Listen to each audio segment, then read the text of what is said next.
Attention, duped masses! You're listening to Media Monarchy with James Evan Pilato. Ethics conflicts, leaker worship, and insolvent banks. Plus this day in history with Ich bin ein Berliner and our song of the day by Ride on your Morning Monarchy for June 26, 2017.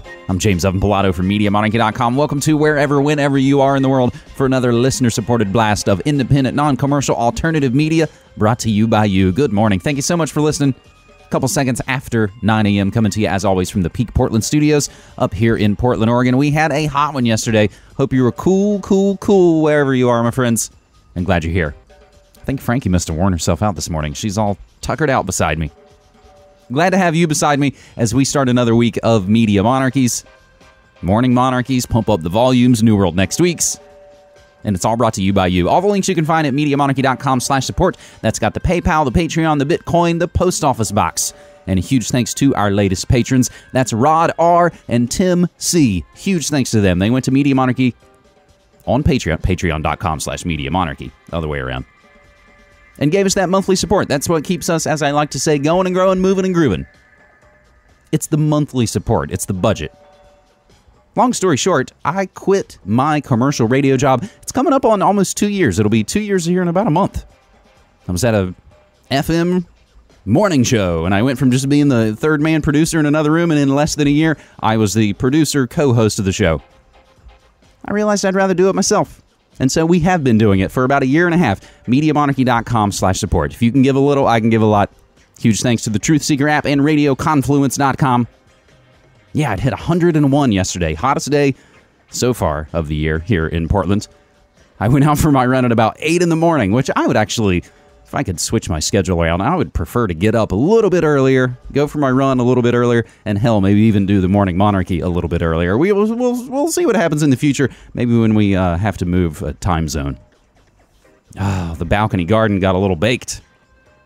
Probably should have moved some of the things inside. Fortunately, we were able to harvest up a bunch of the lettuce and some of those things before they got completely wilted. We'll see maybe what recovers out there on the balcony garden. It'll probably be a different look when we shoot the next episode of Good News Next Week. And good grief, we're heading to another concert tonight. We're going to go see one of our favorite bands called Chick Chick Chick. You might know them as 3 exclamation points, and they are always a super boogie fest at my favorite club in town at Doug Fir. You've heard me mention that before, so watch the tweets for some coverage of that. But it is Monday. Monday means world news. Monday means geopolitics. Hashtag geopolitics, and we spell it with a K, commie style, because of course we are Russian agents, like all that corporate media would like to tell you.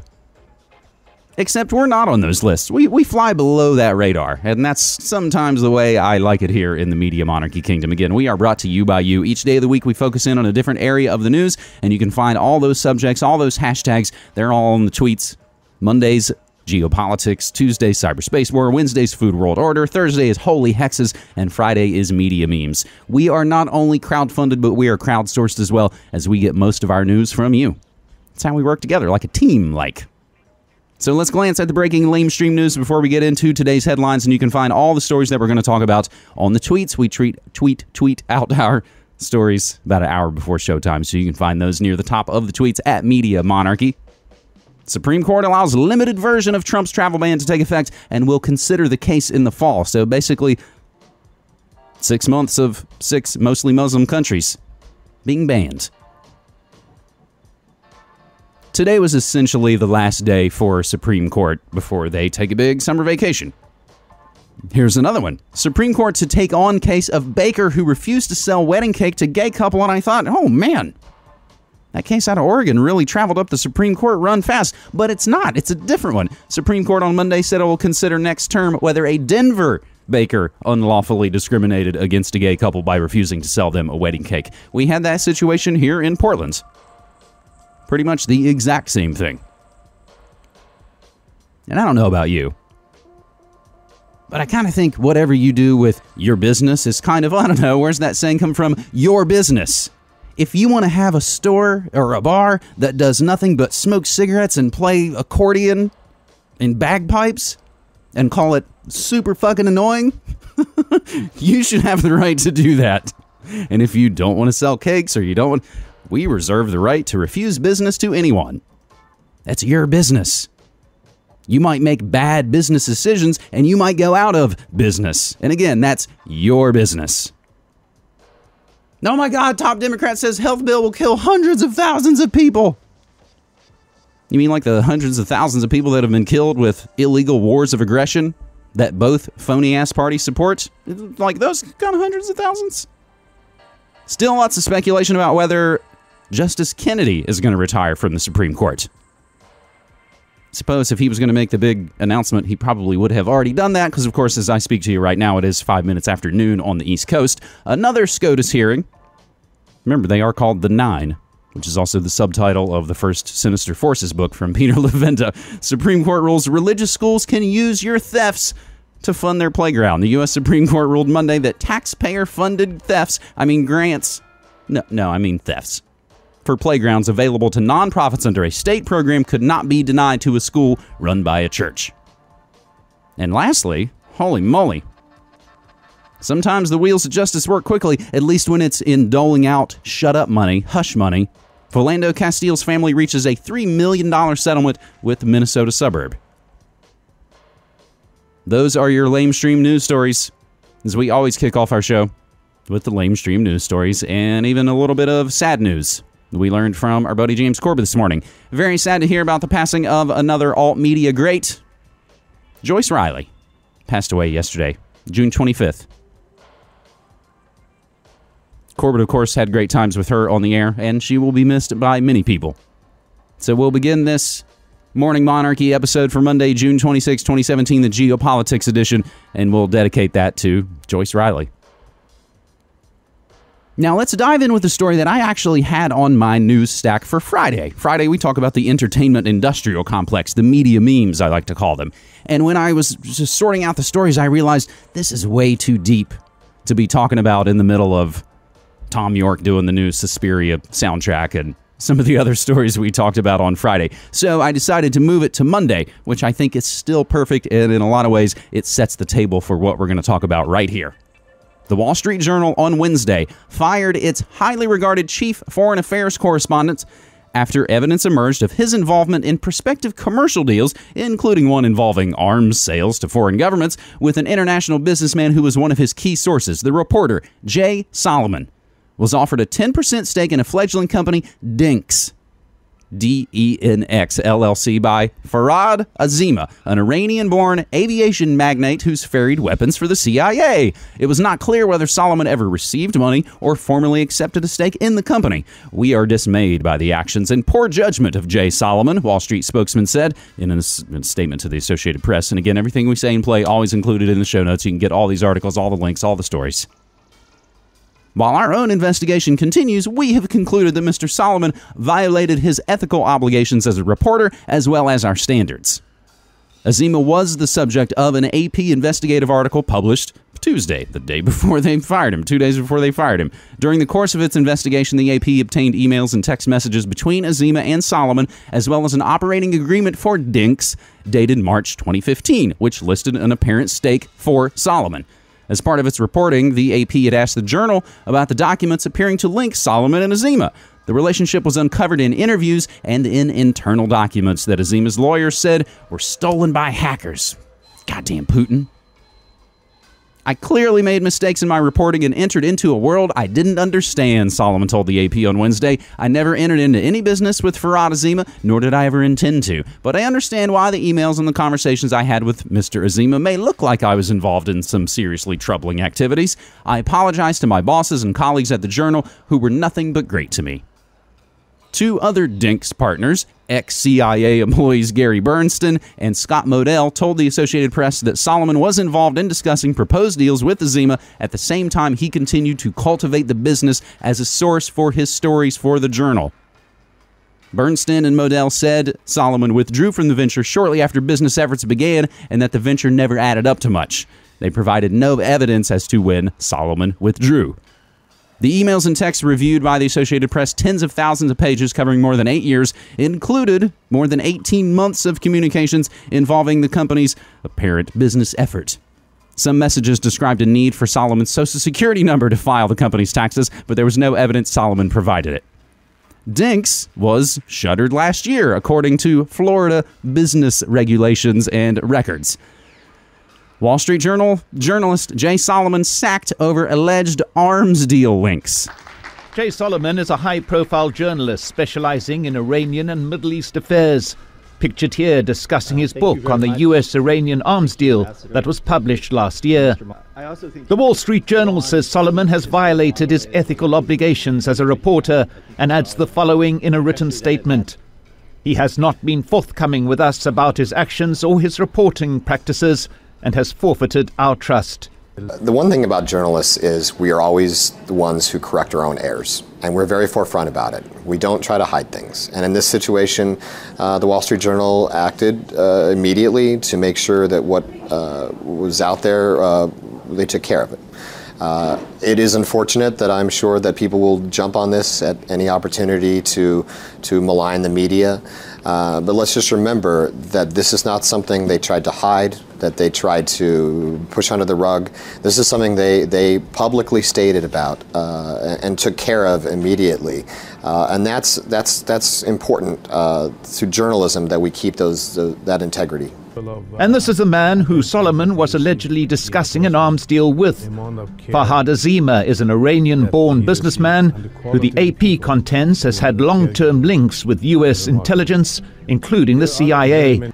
These reportedly go back to the Iran-Contra scandal under Ronald Reagan, which involved the swapping of arms for U.S. hostages held in Iran. The AP report alleges Azima was under investigation by the FBI for what it describes as corrupt global business deals, the latest of which involves a hotel in Georgia. The AP also quotes an email from April 2015 in which Azima discusses a proposal with Solomon about a $725 billion contract with the United Arab Emirates, allowing for an air surveillance operation inside neighboring Iran. It also quotes a document showing that Jay Solomon was a partner in one of Azima's companies. Jay Solomon himself says he regrets what he calls this lapse of judgment. But it would appear that his career as journalist and commentator is over. Mike Hanna, Al Jazeera, Washington. But now, of course, his career as a well-paid, I'm sure he can be an expert. He's got a whole new career opened up. And, this, again, they're just making maybe a big deal out of this. It's not, it only connects back to the fucking Iran-Contra affair. You're listening to The Morning Monarchy for Monday, June 26, 2017. I'm James Evan Pilato, your host, webmaster, DJ, and so very much more from the mighty media monarchy.com kingdom. We are streaming live Monday through Friday, mediamonarchy.com/listen. In other investigations, Senator Bernie Sanders, Democrat of Vermont, and his wife Jane Sanders have hired lawyers following calls for an investigation into a loan Jane Sanders took out to expand Burlington College while she was serving as president. Jeff Weaver, campaign manager for Sanders' 2016 political campaign, confirmed the senator and his wife have lawyered up, Politico reported. We're grabbing this from the Washington Examiner. Rich Cassidy, longtime Bernie supporter and Burlington resident, has reportedly been hired to represent Sanders, while Washington defense attorney Larry Robbins will be defending Jane. The complaint involving Jane Sanders was made in January of 2016 and alleges that while president of Burlington College, she conflated donor numbers on a 2010 loan application for $10 million to expand the school. Burlington College ceased operation in May 2016 after failing to meet accreditation standards and falling into bankruptcy. Sanders served as president from 2004 to 2011. The complaint was filed by Brady Toensing, a Vermont chairman for the Trump campaign, to the U.S. Attorney for Vermont. Quote, I filed a request for an investigation in January 2016, and an investigation appears to have been started right away. It was started under President Obama, his Attorney General, and his U.S. Attorney, all of whom were Democrats, end quote, Toensing told CBS News.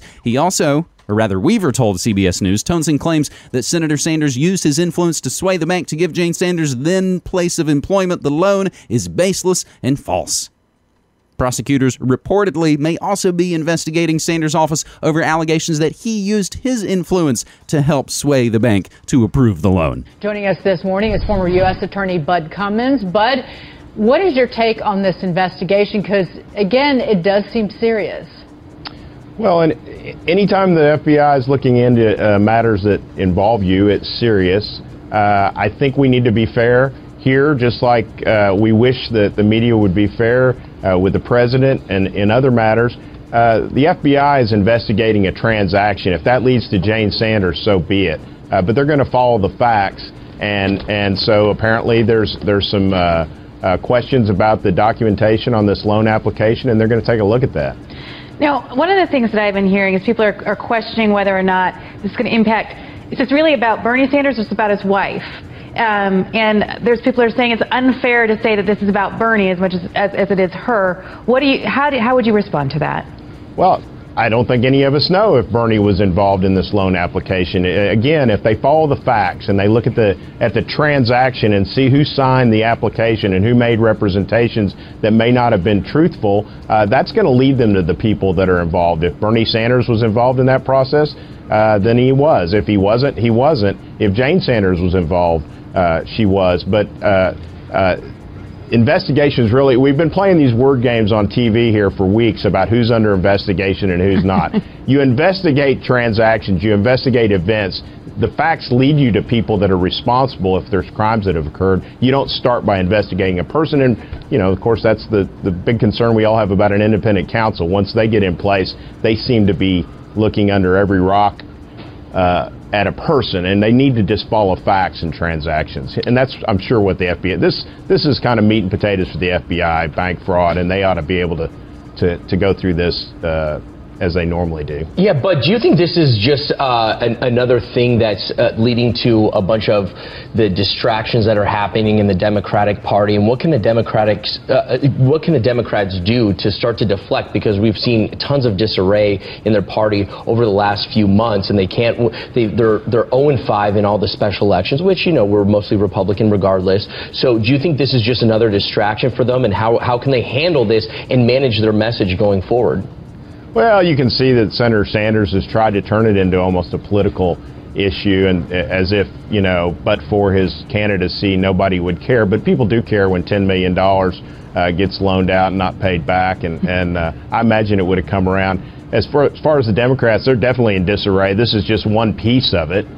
They've got a lot of problems. They've tried to make hay out of attacking the president, but the people, what they seem to be missing is the people out in the country really don't care about those things. What they care about are jobs, fair taxes, affordable health care, and they really, frankly, I don't think care what the FBI is doing today. They'll care if somebody gets indicted, they'll care if somebody gets convicted, but they don't pay a lot of attention to this stuff. Yeah, and the Democrats need to get a different message. Just a reminder to the Democrats that investigations are a two-way street. They don't just go in one direction. And turning to that, another investigation. Well, you just hold your horses right there. We'll get to that other investigation in just a moment. You are listening to Your Morning Monarchy. I'm James Evan Pilato from MediaMonarchy.com. On Thursday evening, CNN investigative reporter Thomas Frank published a potentially explosive report involving an investigation of a Russian investment fund with potential ties to several associates of America's next top president. But by Friday night, the story was removed from CNN's website and all links were scrubbed from the network's social media accounts. That story did not meet CNN's editorial standards and has been retracted. Links to the story have been disabled. Neither Frank, not you, Frank, nor CNN immediately responded to requests for comment, and a spokesperson for the Senate Intelligence Committee wasn't available for comment. Frank, a Pulitzer Prize finalist in 2012 while at USA Today, had reported that the Senate Intelligence Committee, let's put quotes around intelligence, was investigating a $10 billion Russian investment fund whose chief executive met with a member of America's Next Top President's transition team 4 days before the inauguration. In addition to retracting its story, CNN also apologized to Anthony Scaramucci, an advisor to Trump during the presidential campaign and a member of his transition team's executive committee, who was mentioned in the story as having met Kirill Dmitriev, the head of the Russian Direct Investment Fund, RDIF. Not to be dyslexic up and RFID, RDIF. That the network's overseen by Veneshcom, a state-run bank that's currently under U.S. sanctions. According to the report, the meeting between Scaramucci and Dmitriev could have included the issues of sanctions being lifted, but a spokesperson for the RDIF told Sputnik News, a state-run Russian news channel, that the fund is not part of the Bank. Multiple news outlets have reported that the meeting, which took place at the World Economic Forum in Davos, Switzerland, just 4 days before Trump's inauguration. As Bloomberg noted, it was the first public contact between the incoming administration and Kremlin-backed businesses. Scaramucci weighed in on Twitter Saturday morning about the network's decision to pull the story, calling it a classy move. CNN did the right thing. Apology accepted. Everyone makes mistakes. Moving on. CNN's retraction comes about a month after Fox News was also forced to pull a potentially explosive political story involving the death of former Democratic National Committee staffer Seth Rich. More on that in just a moment.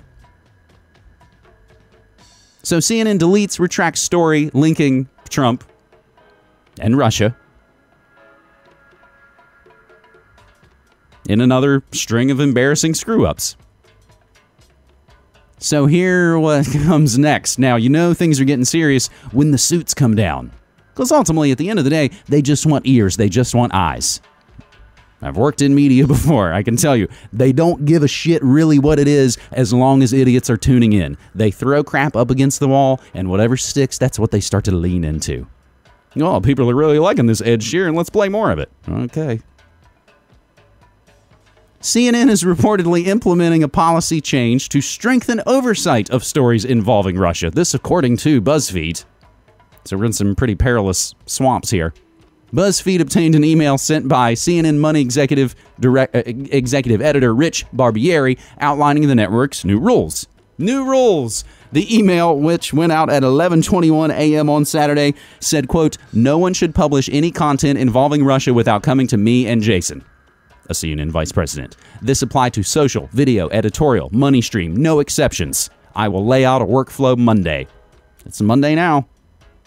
The new restrictions also apply to other areas of the network, not just CNN Money, which wasn't involved with the article that was deleted and retracted. BuzzFeed said CNN didn't immediately return a request for blah, blah, blah.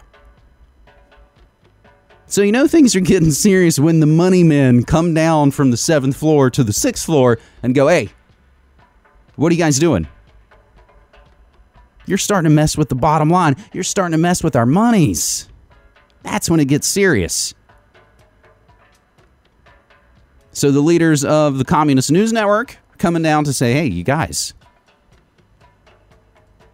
you've really been screwing the pooch for the last 8 months."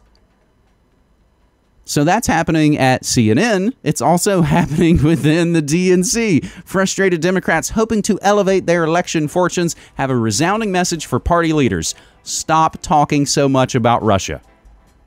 Democratic leaders have been beating the drum this year over the ongoing probes into America's next top president's potential ties to Moscow, taking every opportunity to highlight the saga and forcing floor votes designed to uncover any business dealings the president might have with Russian figures. But rank-and-file Democrats say the Russia-Trump narrative is simply a non-issue with district voters, who are much more worried about, as we just heard, of course, that former attorney up on Fox News, Bud, what's his name, saying they're worried about bread and butter economic concerns, like jobs and thefts.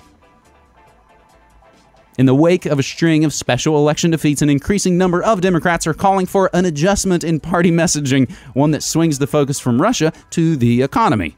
The outcome of the 2018 elections, they say, hinges on how well the Democrats manage that shift. We can't just talk about Russia because people back in Ohio aren't really talking that much about Russia, about Putin, about Michael Flynn. They're trying to figure out how they're going to make their mortgage payments, how they're going to pay for their kids to go to college, what their energy bill looks like. And if we don't talk more about their interests than we do about how we're so angry with Donald Trump and everything that's going on, then we are never going to be able to win elections. A majority of voters believe the Russia investigations are damaging to the country and are eager to see Congress shift its focus to healthcare, terrorism, national security, the economy, and jobs. Those are the findings of the latest Harvard-Harris poll provided exclusively to The Hill, which paint a complicated picture of voters' opinions about the amount of probes that have engulfed the White House. 64% of voters said the investigations into President Trump and Russia are hurting the country. 56% of voters said it's time for Congress and the media to move on to other issues, compared to 44% who said the focus should stay on Russia. But other surveys have found strong support for the special counsel investigating the Russia probe. A Harvard-Harris poll released last month found 75% support for former FBI Director Robert Mueller's investigation. So, there you have it. It's come down from on high on both those phony ends. And that comes from thehill.com. Dems push leaders to talk less about Russia. So maybe they're just trying to push us into some other narrative. Maybe we don't want to fall into that. So let's talk about Russia just a little bit more here on Your Morning Monarchy.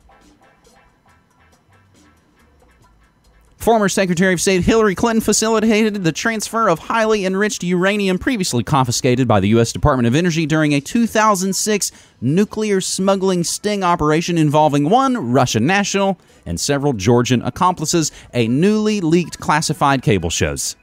WikiLeaks.org. 09 State 85588. So-called background information was provided in the cable, which gave vague details on a 2006 nuclear smuggling sting operation in which the U.S. government took possession of some highly enriched uranium previously owned by the Russians. Over 2 years ago, Russia requested a 10-gram sample of highly enriched uranium seized in early 2006 in Georgia during a nuclear smuggling sting operation involving one Russian national and several Georgian accomplices. The seized highly enriched uranium was transferred to U.S. custody and is being held at a secure Department of Energy facility. The secret action request, dated August 17, 2009, it's choking me up, was sent out by Secretary of State Clinton and was addressed to the United States Ambassador to Georgia Embassy Tbilisi, the Russian Embassy, and Ambassador John Bayrell. It proposed that FBI Director Robert Mueller be the one that personally conduct the transfer a 10-gram sample of highly enriched uranium to Russian law enforcement sources, during a secret plain-side meeting on the tarmac in the early fall of 2009. Quote, "We require that the transfer of this material be conducted at the airport, on the tarmac, nearby the plane, upon arrival of the director's aircraft," end quote. The FBI director was originally scheduled to return a sample from the DOE stockpile to the Russians in April, but the trip was postponed until September 21st. Paragraph number 6 of the leaked cable confirms Director Mueller's September 21st flight to Moscow. Quote, action request. Embassy Moscow was requested to alert at the highest appropriate level the Russian Federation that FBI Director Mueller plans to deliver the highly enriched uranium sample once he arrives to Moscow on September 21st. Post is requested to convey information in paragraph 5 with regard to the chain of custody and to request details on Russian Federation's plans for picking up the material. Embassy is also requested to reconfirm the April 16th understanding from the FSB verbally that we will have no problem with the Russian Ministry of Aviation concerning Mueller's September 21st flight clearance, end quote. But possibly even more shocking is the fact that the State Department wanted the transfer of the highly enriched uranium to take place on an airport tarmac, which, golly gee, that's rather reminiscent of that more infamous and more recent Loretta Lynch, Bill Clinton meeting, which occurred on a Phoenix, Arizona tarmac back in June of 2016. Past dealings with the Russians were also mentioned in the cable, signifying that previous deals have taken place. So if you want to talk about Russia, if you want to talk about phony parties, fake left, fake right, Hillary Clinton told FBI's Mueller to deliver uranium to Russians in 2009 secret plain-side tarmac meeting. That is a hell of a headline. So why don't we get 2 from Zero Hedge, as long as we're batting 1,000, so to speak. They've got a fun little chart, as long as we're busting on Crooked Hillary. And again, we are nonpartisan here. Any new listeners to the show, we've been online since September 11th, 2005. We started this during the Bush years. We criticized and investigated Bush. We criticized and investigated Obama. We criticized and investigate Trump. They are all criminal cronies that back each other up. And when you put on your little outfits and your little uniforms and your little costumes to go out in the street and yell at other people on the other phony, fake side, you're just propping this system up. Many have defined Hillary Clinton as unique, one-off, or special. And now we have confirmation. Over the past quarter century, the favorability ratings of losing presidential candidates generally have increased after the election. You see, Bob Dole does stupid Pepsi commercials. They do a bunch of PR bullshit and be like, they're not so bad. Now that WrestleMania is over, I see he's not such a heel. However, As Gallup's latest poll shows, 7 months after her failed bid for the presidency, she remains as unpopular now as she was then. Typically, losing candidates' favorable ratings improve because political independents and supporters of the opposing political party grow to view the candidate more positively after the election. However, this has not happened for Clinton. Her current ratings among Republicans, 11%, and independents, 33%, are just as low now as last November before she lost to Trump. Democrats maintain a mostly positive view.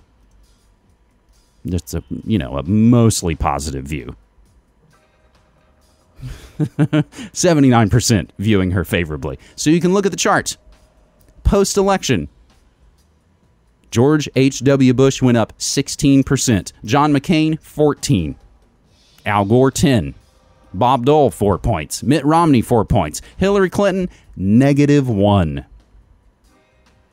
Now, I'm sure it's just because of this horrible patriarchal society. That's probably the whole reason, right? Don't fall for that. It's probably the internet's fault. You're listening to The Morning Monarchy via the internet. I'm James Evan Pilato, your host, webmaster, DJ, and so very much more. Coming to you live, MediaMonarchy.com/listen. We'd love for you to share that link. We stream live Monday through Friday, essentially 9 to 5 Pacific time. Morning Monarchy goes live at 9 a.m. We got your daily DJ set we call Pump Up the Volume, and I've been working over the weekend to beef up our music rotation and some of the other programs that we're going to have on the stream for you. You know, like Corbett Report and Media Monarchy and rad shows you might like to listen to. So that's one of the latest Hillary leaks linking the Clinton crime family yet again to Russia. But what does the guy who wrote the Dark Act out of Kansas think? That's really the question we should always be asking. What does CIA Director Mike Pompeo think? He thinks disclosure of America's secret intelligence is on the rise, fueled partly by the worship of leakers like Edward Snowden. In some ways, I do think it's accelerated, Pompeo told the Microsoft National Broadcasting Corporation in an interview that aired Saturday. I think there is a phenomenon, the worship of Edward Snowden, and those who steal American secrets for the purpose of self-aggrandizement or money or for whatever their motivation may be, does seem to be on the increase. Pompeo said the United States needs to redouble its efforts to stem leaks of classified information. It's tough. You now have not only nation-states trying to steal our stuff, but non-state hostile intelligence services, well-funded, folks like WikiLeaks out there trying to steal American secrets for the sole purpose of undermining the United States and democracy. Yeah, don't be undermining our democracy. I mean, have you seen all those reports of meddling in elections? Oh, wait, it was all American meddling in elections? Okay. Well, we'll move on then. What a fine week for a big old wedding. God, I did head outside just a little bit yesterday. Ran to the beer store, as I call it. I saw this giant stretched, those big giant stretched limo looking things. It's like it's Sunday. What are you guys doing? They were probably not heading to Goldman Sachs' wedding. President Donald Trump gained a reputation as a wedding crasher, but on Saturday he scored an invitation with other high-profile guests to celebrate the nuptials of one of his cabinet members. The president and First Lady Melania Trump were part of the A-list crowd that gathered just blocks from the White House as Treasury Secretary Skull and Bones Goldman Sachs Stephen Mnuchin married Louise Linton, a Scottish actress. Ooh. They've all got actress wives, model wives now. While the White House and Treasury Department had been mum on the details of Mnuchin's Washington wedding, Commerce Secretary Wilbur Ross broke the news about the event earlier in the week during a business conference, because somebody's always going to be running their mouth.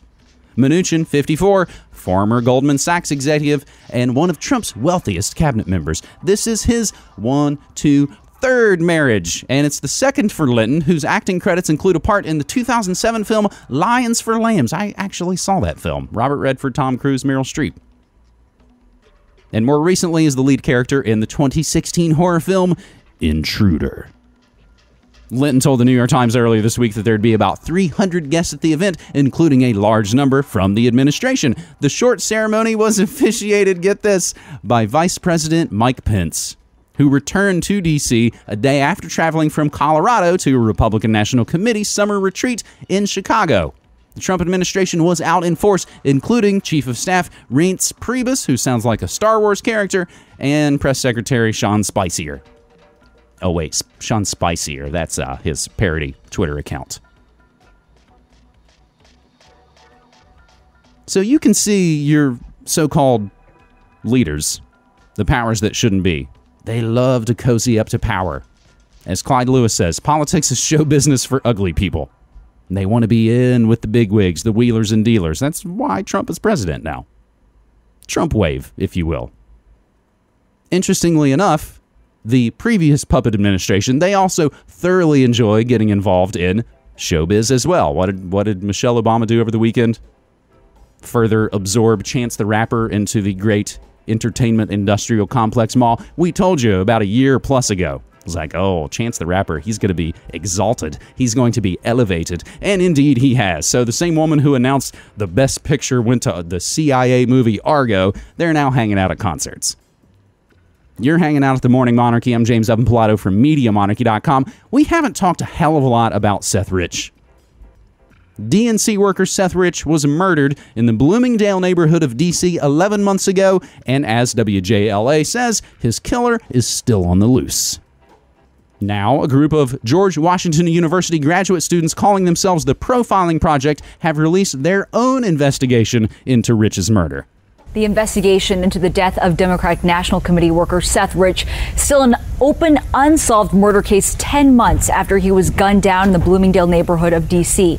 And a group of George Washington University grad students, they have spent the past few months probing into Rich's death. Only on 7, I-Team investigator Scott Taylor is taking us inside this project for an exclusive look.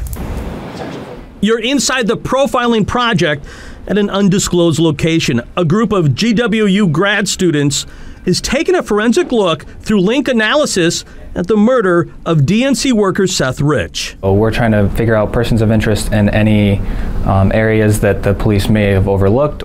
GOP lobbyist Jack Berkman, who put up $105,000 of his own money as a reward to help solve the murder, is also funding the Profiling Project and made the announcement of its creation months ago. The grad students working on the project are volunteers studying criminal investigation and forensics. This is a skill set that they have. These folks are going to become profilers. They're going to become lead investigative agents. They're developing a profile of Seth Rich in 3 stages, just like any other murder investigation. The Seth Rich people know, the private side of Seth Rich, and if there is any secret side to the murder victim, all along making sure they respect the wishes of his family.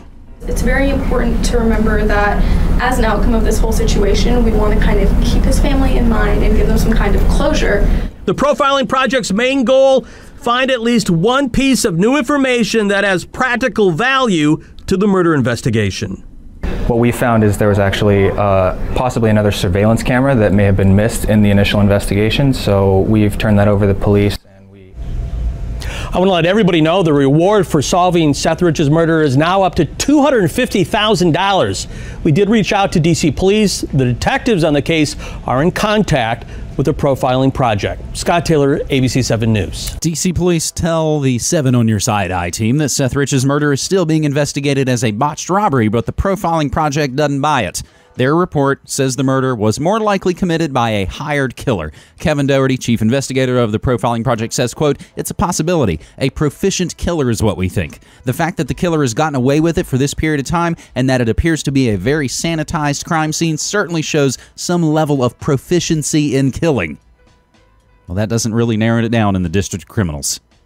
The report claims Rich's death does not appear to be a random homicide or a robbery gone bad. It found additional surveillance camera it believes the police might have missed.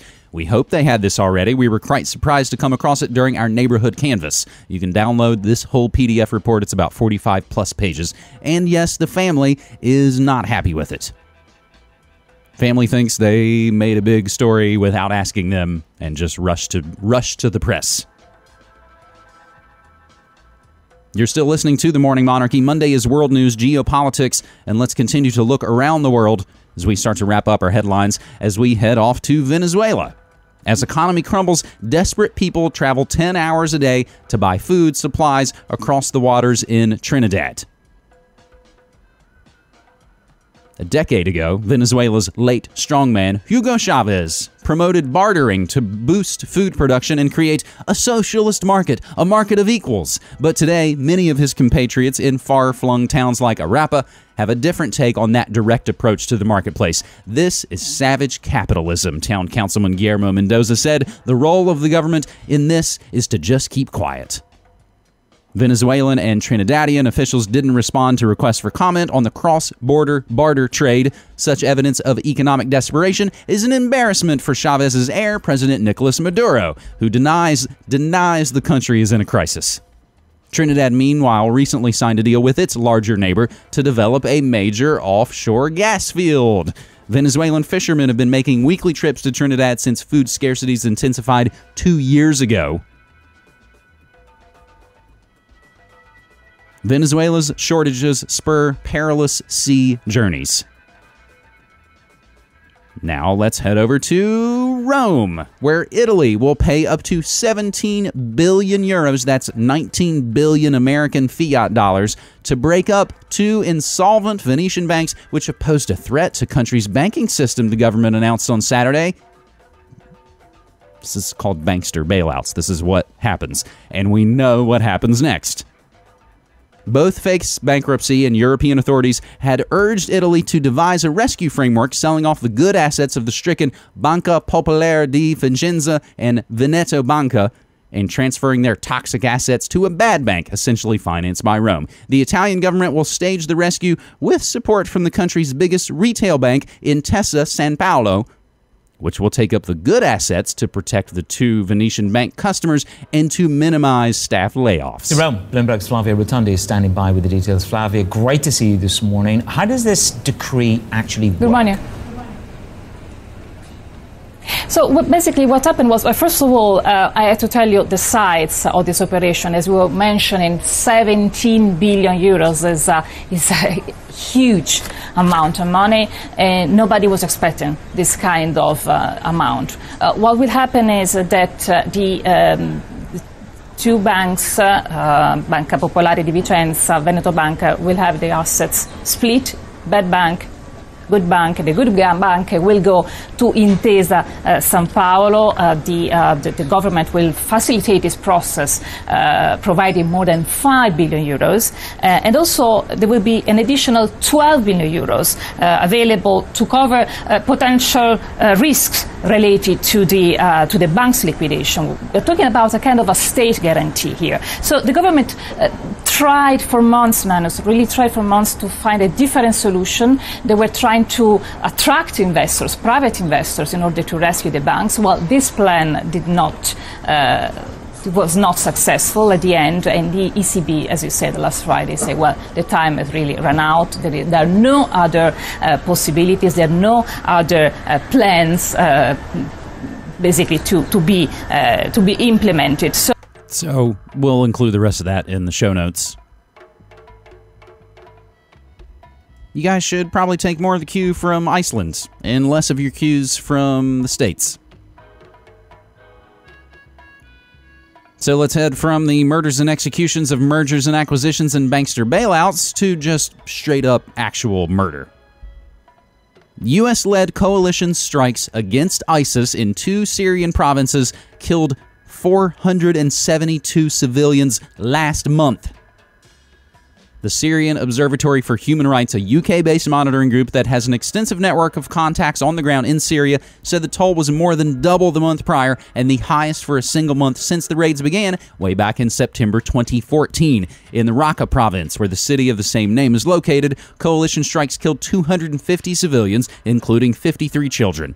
In Deir ez-Zor, strikes killed 222 civilians, 84 of which were children. Rami Abdul Rahman, director of Syrian Observatory for Human Rights, told the AFP that the total deaths caused by coalition strikes in Syria now amounted to 1,953. Of the deceased, 456 were children and 333 were women. The coalition continues its bombing campaign in and around the eastern Syrian city of Raqqa, the largest under ISIS's control in the country. It's supporting an Arab-Kurdish alliance waging a ground offensive against ISIS in the de facto capital of its self-declared caliphate that straddles the Iraqi-Syrian border. The coalition says it takes as many precautions as possible within the laws of warfare, but top coalition generals have admitted that civilian deaths are inevitable in the campaign to defeat ISIS. Who was it that we just reported on a couple of weeks ago? Was it Mad Dog Mattis? It was just the fantastic headline. Civilian deaths are just it's the price of doing. I forget what he was. I forget the quotes. But basically said, civilian deaths, that's part of life. The war machine rolls on, whether it has an R after its name or a D after its name. You might recall, George Bush, he only started 2 wars. Barack Obama added 5 more on top of that. So we're at least at 7. I think we're probably at 7+ now. And maybe we'll have to add North Korea to it. Pyongyang has reminded Seoul that its nuclear weapons program will continue regardless of any diplomatic overtures for peace. North Korea sticks to its guns on nuclear weapons, still testing more, still testing more, still testing more. Meanwhile, caught with a bag of cash and an electronic device to communicate with his handlers, a former government official with years of military and intelligence experience is accused of spying for China. Kevin Mallory of Leesburg, Virginia. That's right in that spook zone that we talk about, right in the area all surrounding D.C., which even leaked all the way out to my college town in Shepherdstown, West Virginia. I served coffee to what's the guy's name who leaked Israeli information? Lawrence, I can't remember his name. It's been now so many years. Kevin Mallory of Leesburg, Virginia is charged with providing defense-related information to a foreign government and lying to federal agents. On Thursday, the Justice Department announced that it had arrested and charged a former U.S. government employee for sharing top-secret information with a Chinese government agent. The criminal complaint states that Kevin Mallory has been charged with delivering defense information to aid a foreign government. In addition, he's been charged with making false statements to investigators. If convicted, the Justice Department said Mallory could face a life sentence. Court documents describe Mallory as a self-employed U.S. citizen and resident of Virginia. The documents state he is fluent in Mandarin Chinese and had a top-secret security clearance until 2012. So let's just continue our leaker worship as we wrap up this stuffed geopolitics episode, where we essentially see everybody's going to be in an investigation. I said this on A New World Next Week, year-end episode a couple of years ago. It's just all going to come out. Everything, everywhere, all of it is all going to come out. We have a man tonight that filed a lawsuit that walked out of the NSA, CIA, and FBI with 47 hard drives, 600 million documents that were classified. This is way larger than Snowden. He gave it back to the FBI and said, the reason I took him is I want to sit down and show you all these mass civil liberties, and nobody's heard about this in the last 2 years. I think it's a pretty important story, and it goes to this larger issue of how much abuse may be going on beneath the intelligence community's cover, and we need to get an answer about how often our identities are compromised, how often our privacy is affected. We've been looking at this for 3 months, and there's a lot of concrete evidence, facts, that there are violations going on that need to be addressed. And Sarah, so what your report is saying here is you had an ex-Intel contractor suing Comey, saying that the FBI, on a mass scale, covered up mass civil liberties violations against Americans, and he has evidence. Isn't that a little bit bigger than Russia collusion with no evidence, as I just proved up to this point? Yeah, absolutely. This is on a much larger scale. We have seen the itemized reports of the 47, and we've posted them on our website at circa.com, of the itemized list of hard drives that he gave to the FBI, signed by the FBI. We have all the documentation to show this. And think about this, Sean. He said, and I just spoke to him before I came to see you, he said he unmasked, with the technology that he had, with the NSA, over 20 million Americans. 600 million documents. He said if you stack those up, that's 30 miles high. 30 miles high, but over 20 million Americans. And I said, well, what was it you were unmasking? He said everything from their bank accounts, their homes, their records, phone conversations, emails. He was able to take down every single firewall. And it was so distressing because this is what he was directed to do. And when he tried to do the right thing, and he did, in his opinion, the right thing and got the immunity agreement from the FBI decided to not move forward. Move forward with that investigation, and that's all he knows. Did Comey know about this? Because the headline is that he's suing Comey, alleging this man. Yep. So that's how we're going to have to leave it off today with your geopolitics coverage. Ex-Intel contractor sues Comey for allegedly covering up civil rights violations, and I think that transitions us quite well into tomorrow's cyberspace war coverage. We've got more brand new music from legendary Ride to wrap up this episode, but first let's take a look at this day in history. June 26, 1927, the Cyclone roller coaster opened up on Coney Island on this day.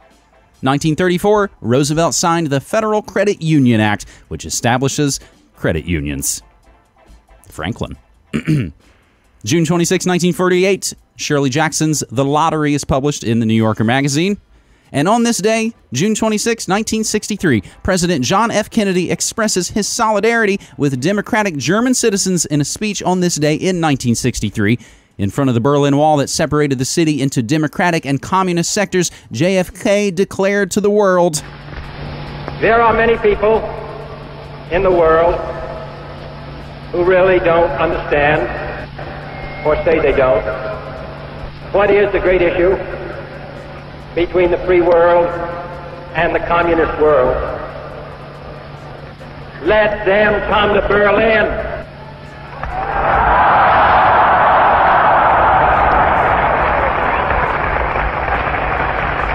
Freedom has many difficulties, and democracy is not perfect.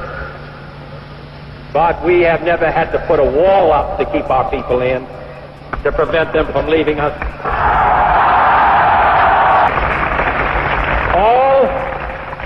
All free men, wherever they may live, are citizens of Berlin. And therefore, as a free man, I take pride in the word, Ich bin ein Berliner.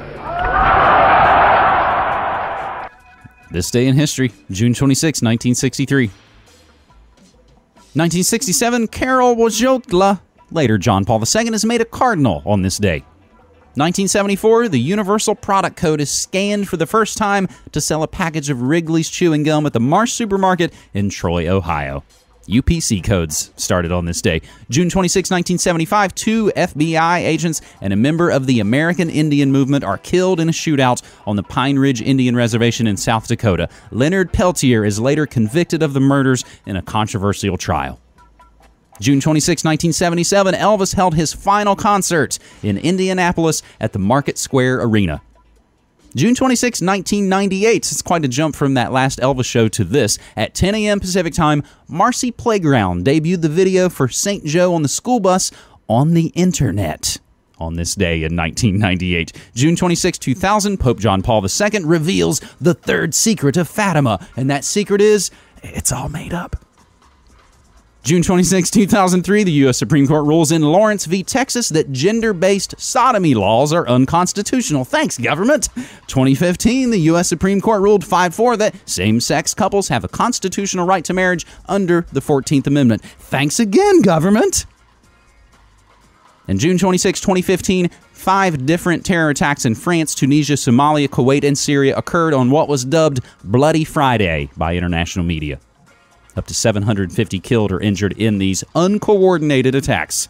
Published to my own website a decade ago today, June 26, 2007, Afghan opium production soars right after the U.S. went into Afghanistan. Had a documentary posted called Maxed Out, taking viewers on a journey deep inside the American style of debt.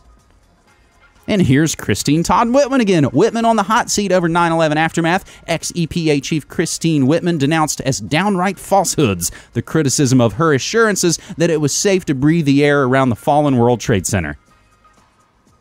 She now gets to be a governor. That's what happens when you do the job for the powers that shouldn't be. You get a little payoff bonus. Fourth story published to my own website a decade ago today. Graffiti calls attention to 9/11. Political messages about 9/11 And Terror Storm were spray painted on 2 of Benton County's trucks Monday after police began investigating graffiti. Celebrating birthdays today, June 26, Big Bill Brunzi, Peter Lorre, the late Salvador Allende. Hey, speaking of Elvis, it's Colonel Tom Parker's birthday. Paul Castellano, he got whacked by our aforementioned John Gotti. It's also Milton Glazer's birthday. He's the designer who came up with the I Heart New York design.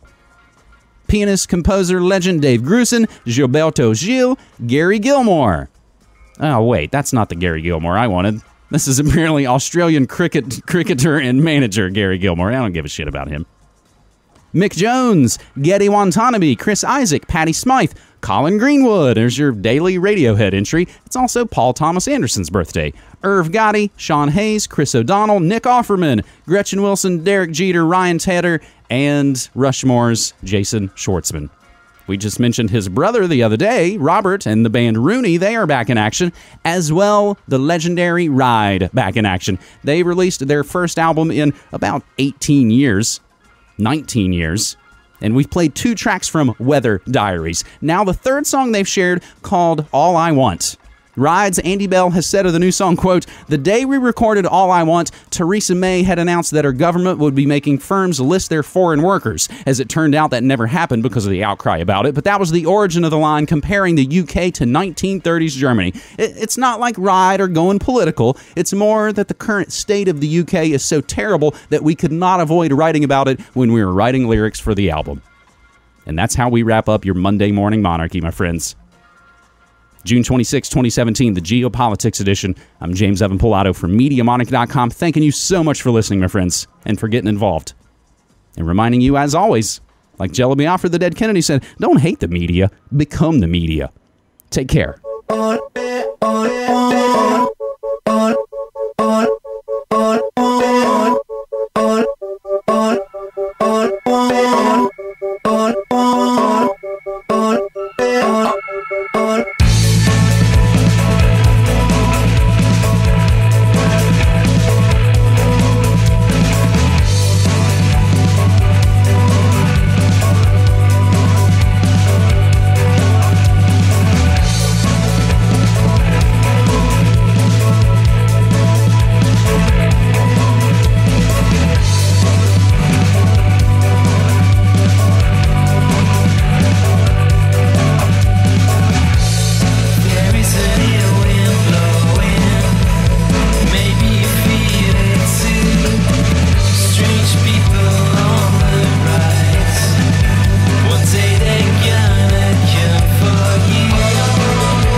You're listening to Media Monarchy with James Evan Pilato.